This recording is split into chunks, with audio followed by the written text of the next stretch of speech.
नमस्कार, स्वागत है आपका इंडिया न्यूज 28 में। ये बात करते हैं मध्य प्रदेश की कुछ खास खबरों की। कांग्रेस ने की प्रेस वार्ता, हमारे चैनल ने किए कई सवाल। पंचायत एवं ग्रामीण मंत्री प्रहलाद पटेल के भीख मांगने वाले बयान पर आज जिला कांग्रेस द्वारा एक प्रेस वार्ता रखी गई, जिसमें पूर्व विधायक एवं कांग्रेस के रायसेन जिला प्रभारी शैलेंद्र पटेल, सिलवानी विधायक देवेंद्र पटेल, ब्लॉक कांग्रेस अध्यक्ष मनोज अग्रवाल सहित कई नेता उपस्थित थे। नेताओं की उपस्थिति में हमारे चैनल ने श्री पटेल से कई सवाल किए। श्री पटेल ने क्या जवाब दिए, हमारे दर्शक सुने। इंडिया न्यूज 28 के लिए ब्यूरो चीफ राकेश जैन की रिपोर्ट। मध्य प्रदेश कांग्रेस कमेटी ने निर्णय लिया है कि हर जिले में एक पत्रकार वार्ता रखी जाए और पत्रकार वार्ता रख के प्रहलाद पटेल साहब, जो कि मध्य प्रदेश में ग्रामीण एवं पंचायत विकास मंत्री हैं, जिस तरीके से उन्होंने राजगढ़ में बयान देकर जो सरकारी योजनाओं का लाभ जिस तरीके से मिलता है, उस लाभ को भिखारी के रूप में उन्हें रूपांतरित किया, उसके विरोध में उनका इस्तीफा मांगना चाहेंगे। हम पुतला दहन और ज्ञापन का कार्यक्रम रख रहे हैं और 8 तारीख को प्रत्येक जिले के अंदर जिला स्तर का कार्यक्रम रखेंगे। आज प्रजातंत्र में जब चुनाव होते हैं तो सभी राजनीतिक दल जनता जनार्दन कहते हैं, देवतुल्य जनता का हम उदाहरण देते हैं और देवतुल्य उनको कहते हैं। और जब चुनाव बीत जाता है तो हम कहने लगते हैं कि जो हमसे कुछ मांगने आता है वो भिखारी हो जाता है, या कोई आवेदन देते हैं तो कहते हैं कि टोकना भर भर के आवेदन मिल जाता है। अब बताइए, जनता आवेदन देने किसके पास जाएगी? अगर प्रशासन ठीक रहता तो शायद जनप्रतिनिधियों के पास नहीं जा रही। पहली नाकामी तो वही है कि अगर जनप्रतिनिधियों के पास आवेदन आ रहा है। सर, तो रायसेन के जितने भी वार्ड हैं वहाँ समस्याएं बहुत ज्यादा हैं और शायद हर मीडिया वालों से दिखाता है। इसके बाद भी कांग्रेस का कोई पार्षद, कांग्रेस का कोई कार्यकर्ता ना तो नगर पालिका का कभी घेराव करता है, ना ही किसी पार्षद से कभी सवाल करता है। क्या जवाब देंगे आप? निश्चित रूप से आने वाले समय में आपको घेराव भी। वो समय कब आएगा सर, आपका समय? आपने आज ये बात कही है तो हम चर्चा करेंगे, और जो मैं प्रभारी होने के नाते जो हमारा पार्षद दल है उनसे सबसे चर्चा करूंगा और आने वाले किसी मुद्दे पे हम उन सब। 18 साल में तो आप समय ला नहीं पाए सर। 20 साल शिवराज सिंह ने यहाँ शासन किया, अब भी कोई नहीं था। और अब तो आपके आधे कार्यकर्ता जा चुके हैं भाजपा में, अब तो शायद कांग्रेस रायसेन में बहुत कम बची है। अब आप कब लाएंगे? देखिए, आप ये कहना बड़ा गलत है कि रायसेन में कांग्रेस नहीं है। देवेंद्र पटेल जी बैठे हैं, ये कांग्रेस पार्टी से विधायक हैं, तो आप ये नहीं कह सकते कि कांग्रेस नहीं है। सर, विधायक होने से थोड़े कार्यकर्ता ही होना चाहिए ना। विधायक कैसे बनता है? विधायक कार्यकर्ताओं से बनता, कोई बात नहीं। आप कोई बात नहीं बोलो, उनका विधायक अगर हैं, अगर हम कहें कि रायसेन में नहीं है तो देवेंद्र पटेल जी हमारे सामने साथ में बैठे हुए हैं। चुनाव में हार जीत चलती है, कभी अटल बिहारी वाजपेयी भी हारे जीते हैं। रायसेन ने अगर आप देखेंगे, आप ये कहना पिछले चुनाव में भी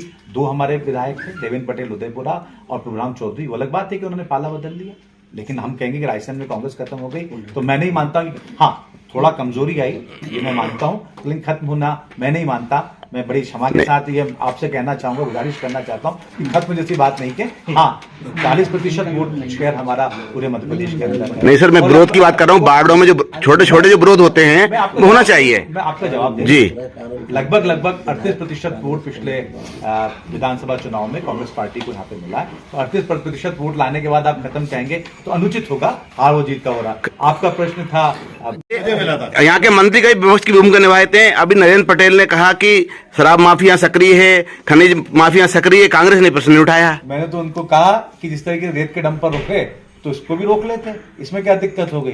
वो तो रोड पे जाके रेत के डंपर रोकते हैं ना, तो उसी तरीके से शराब तो अभी रोक देते। हमारा कहना यही सब, पहले मंत्री जी ने कहा फिर आपने कहा, तो कहना चाहिए था आप लोगों को ये बात। तो मैंने कहा ना कि जिस तरीके से रेत का डंपर आप जाके रोक सकते हैं मंत्री होने के नाते, तो शराब को रोकने का किसने मना किया? यहाँ क्या कहानी है, वो कहानी स्पष्ट करें पहले शिवाजी पटेल।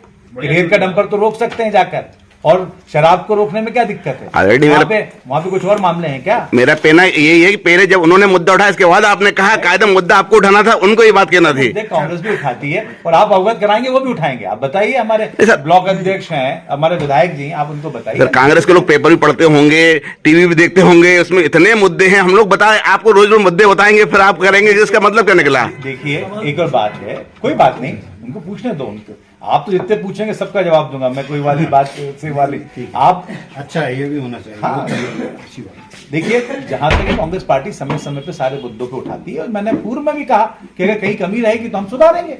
अब उसी बात को आप कितनी बार मुझसे जवाब लेंगे? सर, एक मिनट, बंद होना चाहिए, चलना चाहिए, कांग्रेस का क्या नजरिया है? मैंने अभी कहा आपसे कि जो जनता की आवश्यकता है, जनहितैषी सरकार होना चाहिए, उसको पूरा करना चाहिए, लेकिन ये देखना जरूरी है कि क्या उन वांछित लोगों को मिल पा रही है या नहीं मिल पा रही है। वांछित लोगों को मिलना चाहिए। अब इन वांछित लोग हैं जो क्राइटेरिया में नहीं आते हैं, उनको आप लाभ पहुंचाएंगे तो कहीं ना कहीं नुकसान देगा। अभी कोर्ट ने टिप्पणी की है कि कब तक आप लोगों को फ्री खिलाएंगे।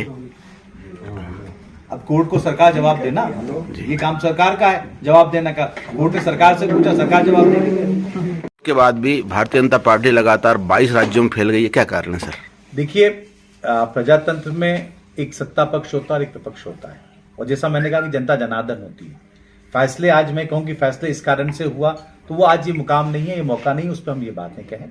लेकिन जनता ने अगर हमें विपक्ष की भूमिका दी, हम विपक्ष की भूमिका निभाने का प्रयास करेंगे। और कभी यही भारतीय जनता पार्टी 2 सांसदों की पार्टी थी, कभी सत्ता से बाहर थी। समय चक्र चलता है, आज भारतीय जनता पार्टी का समय चक्र है, कल कांग्रेस का आएगा। यही भारतीय जनता पार्टी जो 400 की पार कर रहे थे, 240 पे कहीं ना कहीं अटक के देश के अंदर रह गई। समय परिवर्तनशील है, निश्चित रूप से अब जो जनता फैसला करेगी। और जिस तरीके से जन विरोधी फैसले हो रहे हैं, जिस तरीके से रुपये का अवमूलन हो रहा है, कि जिस तरीके से देश की इकोनॉमी शटर हो रही है, बेरोजगारी बढ़ रही है, मैं उम्मीद करता हूं कि जनता उचित फैसला लेगी। मध्य प्रदेश के अंदर जिस तरीके से वादा खिलाफी हुई है, कहा गया था कि 27 रुपए कुंटल गेहूं खरीदेंगे, 3,000 रुपए लाडली बहना को देंगे, 3100 रुपए धान के दाम देंगे, आज वो सब पूरा नहीं किया। समय आने पर निश्चित रूप से बदलाव आएगा। हो सकता है इस पर थोड़ा लेट हुआ मध्य प्रदेश के अंदर। अब उम्मीद करते हैं कि जिस तरीके से कांग्रेस पार्टी लगातार कार्य कर रही है, 3-3.5 साल है, अभी तो हमारा काम जनता की आवाज उठाने का है कि हमें जनता ने विपक्षी भूमिका निभाई, हम वो भूमिका निभाएं। सलन जी